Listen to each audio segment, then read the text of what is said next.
హైదరాబాద్ మహానగరం వేగంగా విస్తరిస్తోంది. నగరం నలుమూలలా మౌలిక వసతులు, ఉపాధి అవకాశాలు అందుబాటులోకి వస్తున్న క్రమంలో ఇళ్ల, ప్రాపర్టీల ధరలు ఆకాశాన్ని అంటుతున్నాయి. అంతేకాదు ఇంటి అద్దెలు సైతం భారీగా పెరుగుతున్నాయి. ప్రధానంగా హైదరాబాద్ లో అద్దె ఇళ్లకు గత ఏడాదిన్నరగా డిమాండ్ విపరీతంగా పెరిగింది. ఈ మధ్య కాలంలోనే ఇంటి అద్దెలు దాదాపు 40% వరకు పెరిగాయని పలు నివేదికలు వెల్లడించాయి.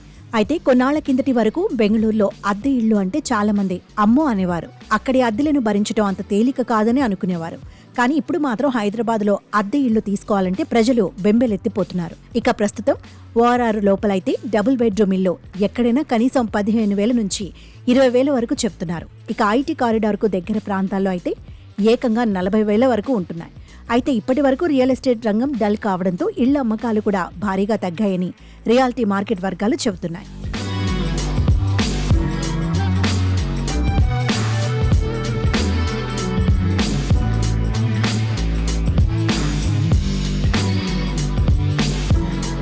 ఈ క్రమంలోనే ఎక్కువ మంది ఇళ్లను కొనుగోలు చేయడం కంటే అద్దెకు ఉండటానికి ప్రాధాన్యం ఇస్తున్నారు. ఇక కరోనా తర్వాత ఉపాధి కోసం హైదరాబాద్ నగరానికి వచ్చే వారి సంఖ్య కూడా అనూహ్యంగా పెరిగిపోయింది. ఈ కారణంగానే అద్దె ఇళ్లకు భారీగా డిమాండ్ పెరిగిపోయిందని రియాలిటీ మార్కెట్ నిపుణులు అంచనా వేస్తున్నారు. నగర శివారు ప్రాంతాలు ఎవరూ ఊహించని విధంగా అభివృద్ధి చెందడానికి, శరవేగంగా కాలనీలు విస్తరించడానికి అదే కారణమని అంటున్నారు. ఈ క్రమంలోనే హైదరాబాద్ శివారు ప్రాంతాల్లో కూడా డిమాండ్ను బట్టి దాదాపు 5 నుంచి 15% మేర ఇంటి అద్దెలు పెరిగాయని తెలిపారు. ఇక హైదరాబాద్లో ఇంటి అద్దెలు పెరగడం సామాన్య, మధ్యతరగతి వారిని ఆందోళనకు గురిచేస్తోంది.